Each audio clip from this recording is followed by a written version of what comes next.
নমস্কার, আমি ডক্টর শ্যামল কুমার দেবনাথ, আপনাদের অবস্টেট্রিশিয়ান অ্যান্ড গাইনোকোলজিস্ট। আজকে আমরা এমন একটা বিষয় নিয়ে আলোচনা করব যা অবধারিত প্রত্যেক মহিলার বা নারীর জীবনেই, সেটা হলো মেনোপজ।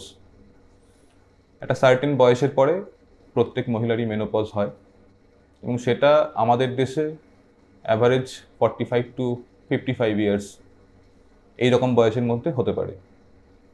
তা মেনোপজ কি? মেনোপজ হলো আপনার যখন পিরিয়ডস বন্ধ হয়ে যাবে। পিরিয়ডস বন্ধ হয়ে যাওয়াটা হরমোনাল কন্ট্রোলের উপর ডিপেন্ড করে। শরীরে ইস্ট্রোজেন হরমোন প্রোডাকশন বন্ধ হয়ে যায়, তার জন্য তার এফেক্ট শরীরে বিভিন্ন সিস্টেমে, বিভিন্ন অর্গানে কিছু কিছুভাবে পড়ে, সেটা হলো মেনোপজ। মেনোপজের সঙ্গে আরও দুটো টার্ম আমাদের মাথায় রাখা দরকার। একটা হলো প্রিম্যাচিওর মেনোপজ, মানে হচ্ছে আপনার যেরকম সময় নর্মালি মেনোপজ হয়ে থাকে তার থেকে আগে 40 বছর বা তার থেকে আগে যদি মেনোপজ হয় তাহলে সেটাকে প্রিম্যাচিওর মেনোপজ বলে। আরেকটা জিনিস হলো পেরিমেনোপজাল ট্রানজিশন, মানে হচ্ছে মেনোপজ আপনার হয়নি কিন্তু মেনোপজ হওয়ার আগে আপনার পিরিয়ডসটা ইরেগুলার হচ্ছে, অল্প পরিমাণে হচ্ছে, অথবা মাঝে মধ্যে কখনো হেভি পিরিয়ডে হচ্ছে, একটু বেশি দিন ইন্টারভ্যালে হচ্ছে, এইরকম ইরেগুলার পিরিয়ডস হওয়া, সেইটাকে বলা হয় পেরিমেনোপজাল ট্রানজিশন। ওটা শরীরে ইস্ট্রোজেন হরমোন কমে আসে সেই অবস্থায় হয়, কিন্তু মেনোপজাল রেঞ্জে ইস্ট্রোজেন যায় না। তাহলে তখন এই সময়টা হলো মোটামুটি কয়েক মাস থেকে 5-7 বছর পর্যন্তও থাকতে পারে। এটাকে বলে পেরিমেনোপজাল ট্রানজিশন। মেনোপজের সিমটমস কী কী? মেনোপজের সবথেকে কমন সিমটম হলো hot flashes and night sweat. Hot flashes কি? খুব সাধারণ বাংলা ভাষায় বললে আপনার হঠাৎ করে মনে হয় শরীরটা গরম হয়ে উঠছে, পার্টিকুলারলি মুখ, গলা এবং বুকের ওপরের অংশ, কাঁধ, এইরকম অংশে হঠাৎ করে শরীর গরম হয়ে উঠছে এবং তার সঙ্গে লাল হয়ে যাচ্ছে। লাল হয়ে যাওয়াটা সবসময় আমাদের ইন্ডিয়ান পপুলেশনে অত চোখে পড়ে না, আমাদের কমপ্লেক্সনের জন্য ইউরোপিয়ান বা আমেরিকানদের ক্ষেত্রে লাল হয়ে ওঠাটা বেশি কমন, কিন্তু লাল হয়ে ওঠা, রেডিশনেস একটা হয়। তারপর হচ্ছে ঘাম দিয়ে সেটা হচ্ছে কমে যায়। এটা সারাদিনে 3-4 বার থেকে শুরু করে 10-12 বার পর্যন্ত হতে পারে, সেটাকে বলা হয় হট ফ্ল্যাশ। রাত্রিবেলা যখন হয় তার সঙ্গে ঘামটা একটু বেশি হয়, নাইট সোয়েটস, সেটা আরেকটা টার্ম, নাইট সোয়েটস। এটা হলো মেনোপজের সব থেকে ইম্পর্টেন্ট সিমটম, যেটা আপনার নর্মাল ডে টু ডে অ্যাক্টিভিটিকেও হ্যাম্পার করতে পারে, এতটা বেশি হতে পারে। মেনোপজের সেকেন্ড সিমটম হলো লো মুড, তার সঙ্গে হচ্ছে অ্যাংজাইটি। লো মুডটা সবসময় ডিপ্রেশনের লেভেলে যাবে এমন কোনো কথা নেই, কিন্তু ডিপ্রেশনের লেভেলেও যেতে পারে। কোনো কাজ করতে অনীহা, এই আপনি বসে আছেন একটা চেয়ারে, উঠে গিয়ে টিভিটা বন্ধ করতে ইচ্ছে করছে না, বা একটা ছোটোখাটো রান্না বা কিছু একটা করতে চাইছেন, করতে ইচ্ছে আছে কিন্তু আপনার মনে হচ্ছে যে না, যাব না, লোকজনের সঙ্গে কথা বলতে ইন্টারেস্ট কমে যাওয়া, এগুলো লো মুডের সাইন। এগুলো একটা কমন মেনোপজাল সিমটমের মধ্যে পড়ে। মেনোপজের থার্ড আর ফোর্থ সিমটমটা অনেকটা একই সঙ্গে যায়, সেটা হলো ল্যাক অফ সেক্সুয়াল ইন্টারেস্ট, মানে সেক্সে অনীহা, তার সঙ্গে হচ্ছে ভ্যাজাইনাল ড্রাইনেস এবং ডিসপ্যারোনিয়া বা মেলামেশা করার সময় পেইনফুল মেলামেশা হওয়া। সেটা একটা বড় কারণ হচ্ছে ইস্ট্রোজেন হরমোন শরীরে যখন কমে যায় তখন ভ্যাজাইনাল ড্রাইনেসের জন্য আপনার পেইনফুল ইন্টারকোর্স ইত্যাদি হয়ে থাকে। তা সেটা হচ্ছে গিয়ে, সেটাও আপনার লো মুডে কিছু ইনপুট দেয়। আর last important complications of menopause হলো জয়েন্ট পেন, তার সাথে muscle pain. Joint pain mostly knee joints বা এলবো জয়েন্ট, বড় জয়েন্টসগুলোতে হয়, তার সঙ্গে মাসেল স্প্যাজম্যাটিক মাসেল পেন হয়ে থাকে, সেগুলো সবই মেনোপজাল সিমটম। এর সঙ্গে অস্টিওপোরোসিস রিলেটেড থাকে। আমরা এবারে আসবো ট্রিটমেন্টস। এই সমস্ত সিমটমগুলো ট্রিটমেন্ট হওয়া খুব দরকার। ট্রিটমেন্ট বিভিন্ন ফর্মে হতে পারে। খুব সাধারণ কমপ্লিমেন্টারি থেরাপিজ, যেমন হচ্ছে এরোবিক্স, তারপর হচ্ছে লাইফস্টাইল মডিফিকেশনসের মধ্যে আছে আপনার ডায়েটারি হ্যাবিট চেঞ্জ করা। ডায়েটারি হ্যাবিট চেঞ্জের মধ্যে কি কিছু কিছু জিনিসপত্র আছে যেগুলো আপনার হট ফ্ল্যাশেসকে ট্রিগার করে, যেরকম হচ্ছে আপনার কফি, অ্যালকোহল, স্মোকিং, এইগুলো, তারপর টাইট আন্ডারওয়্যার অথবা খুব স্ট্রেস, এই ফ্যাক্টরগুলোকে আপনাকে কমাতে হবে।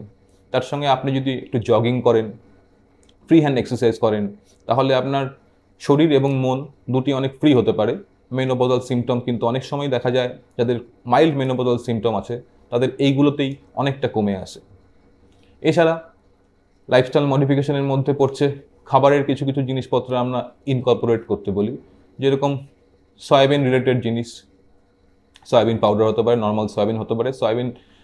সয়াবিনের মধ্যে সয় আইসোফ্লাভন থাকে, যেটা মেনোপজাল সিমটমকে ইমপ্রুভ করতে হেল্প করে। তার সঙ্গে ছোলা, মসুর ডাল, এইগুলো আপনার মেনোপজাল সিমটম ইমপ্রুভ করতে হেল্প করে।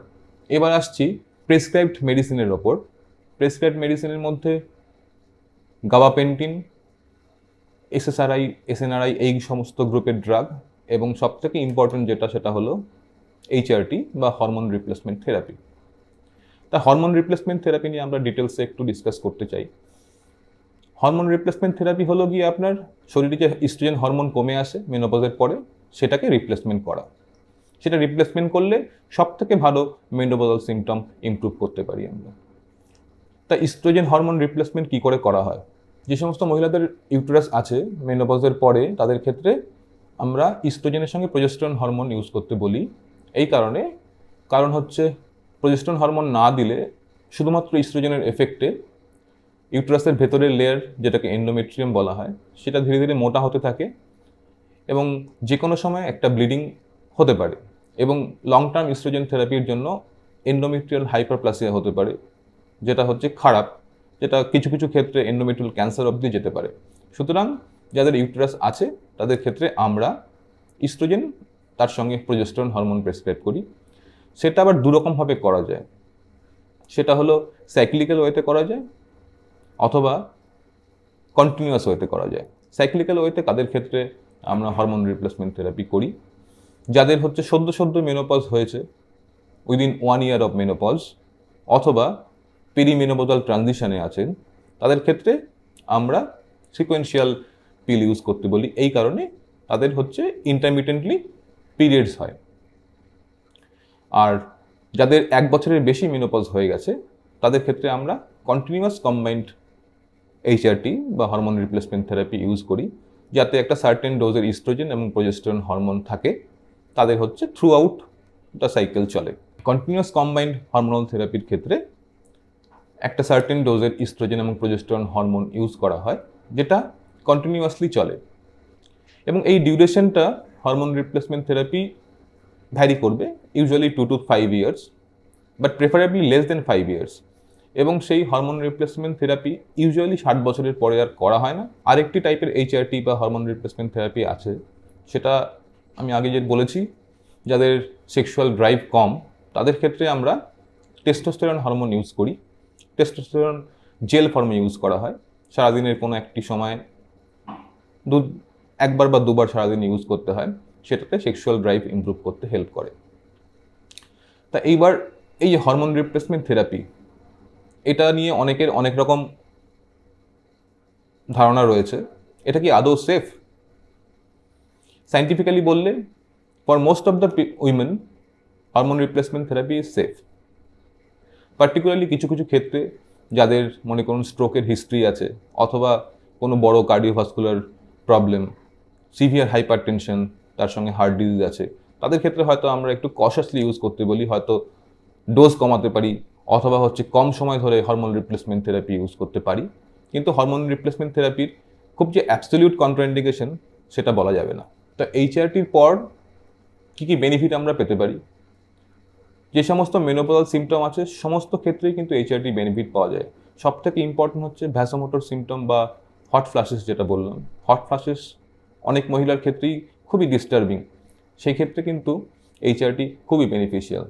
তারপরে joint pain, joint and muscle pen improve হওয়া, ভাইজানাল ড্রাইনেস কমানো, লো মুড এলিভেট করা, এই সমস্ত ক্ষেত্রেই এইচআরটি খুব ভালোভাবে কাজ করে।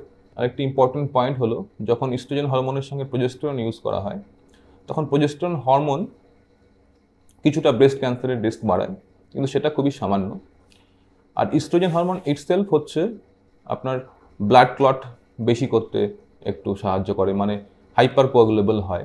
কিন্তু যদি আমরা ইস্ট্রোজেনটাকে জেল ফর্ম অথবা প্যাচে ইউজ করি খাওয়ার ট্যাবলেটের বদলে, তাহলে সেটা অনেকাংশেই কমানো যায়। HRT স্টার্ট করার পর আপনার ডক্টরকে আপনি কবে দেখাবেন? প্রথমবার আপনি অ্যাটলিস্ট 3 মাসের মধ্যে একবার দেখান, কারণ আপনার সিমটমস কীরকম ইমপ্রুভস করছে, তার সঙ্গে অন্য কোনো সমস্যা হচ্ছে কি না, ব্লাড প্রেশার বা অন্যান্য বেসিক হেলথ কন্ডিশনটা একবার চেক আপ করে নেওয়াটা খুব জরুরি। তারপর অ্যানুয়ালি একবার করে দেখালেই যথেষ্ট। Point to stop. কেউ যদি HRT বন্ধ করতে চায় ডক্টরের পরামর্শ অনুযায়ী বা নিজে থেকেই মনে হলো যে বন্ধ করতে চায়, তাহলে সাডেন স্টপ করতে পারেন, হঠাৎ করে বন্ধ করে দিতে পারেন, অথবা সিকোয়েন্সিয়াল ধীরে ধীরে কমিয়ে হচ্ছে তারপর বন্ধ করতে পারেন। দুটো ক্ষেত্রেই মেনোপজাল সিমটমস আপনার ফিরে আসবে। সেটা এক একজনের ক্ষেত্রে এক এক রকম হতে পারে, কারো কারো সঙ্গে সঙ্গে মেনোপজাল সিমটম আসতে পারে, কারো ক্ষেত্রে অনেক দিন টাইম লাগতে পারে, মোটমাট ফিরে আসবে। সুতরাং HRT থেরাপি যেখানে পসিবল সেখানে 2 থেকে 5 বছর অ্যাটলিস্ট ইউজ করা উচিত। 2-4টে কথা প্রিম্যাচিওর মেনোপজ নিয়ে বলি।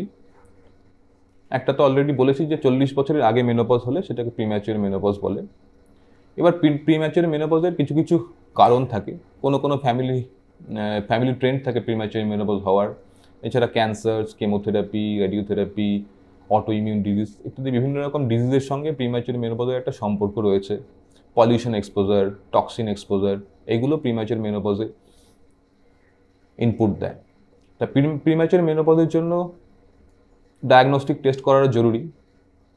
2টো স্যাম্পল নেওয়া উচিত 4 থেকে 6 সপ্তাহের ইন্টারভ্যালে। দুটোতেই যদি হচ্ছে আমাদের যে হরমোনাল টেস্ট করতে হয় সেটা মেনোপজাল রেঞ্জে পাওয়া যায়, তাহলে premature menopause diagnosis is confirm. Premature মেনোপজের জন্য নর্মাল মেনোপজাল সিমটম বাদেও 2টো ইম্পর্টেন্ট জিনিস হয়ে থাকে, যেটা হলো ইনক্রিজ রিস্ক অফ অস্টিওপোরোসিস বা হচ্ছে হাড় বোন দুর্বল হয়ে যাওয়া, এবং তার সঙ্গে কার্ডিওভাস্কুলার রিস্ক বাড়ে। আপনার যেরকম heart disease, heart attack, stroke, এগুলোর চান্স একটু হলেও বাড়ে প্রিম্যাচিওর মেনোপজে। সুতরাং প্রিম্যাচিওর মেনোপজ হলে তার ট্রিটমেন্ট হওয়াটা মেনোপজাল রেঞ্জের থেকেও বেশি ইম্পর্টেন্ট। প্রিম্যাচিওর মেনোপজের ক্ষেত্রে ট্রিটমেন্ট HRT, যেটা অলরেডি আমরা ডিসকাস করেছি, HRT ফর্মে দেওয়া যেতে পারে, অথবা কম্বাইন ওরাল পিল, যেটা নর্মাল গর্ভনিরোধক বড়ি, সেটা ইউজ করা যেতে পারে। তো প্রিম্যাচিওর মেনোপজের ক্ষেত্রে কতদিন HRT বা কম্বাইন পিল নেওয়া উচিত, তা সেটা হলো নর্মাল মেনোপজাল রেঞ্জ, মানে যেই ভদ্রমহিলার প্রিম্যাচিওর মেনোপজের ট্রিটমেন্ট চলছে, তার যদি দিদি থাকেন অথবা তার মা, তাদের যেই সময়ে মেনোপজ হয়েছিল মোটামুটি সেই রকম সময় পর্যন্ত মেনোপজাল ট্রিটমেন্ট চলা উচিত। তারপর বন্ধ করে দিয়ে দেখা উচিত তার সিমটমস পারসিস্ট করছে কিনা। যদি পারসিস্ট করে তাহলে আবার শর্ট টার্ম ডিউরেশনে শুরু করা যেতে পারে। তা এই হলো মেনোপজ নিয়ে মোটামুটি খুব সংক্ষেপে কিছু বক্তব্য। আপনারা আমাদের ভিডিওটি লাইক করুন, শেয়ার করুন। কিছু বক্তব্য থাকলে অবশ্যই কমেন্টে লিখুন, আমরা অবশ্যই উত্তর দেওয়ার চেষ্টা করব। Thank you.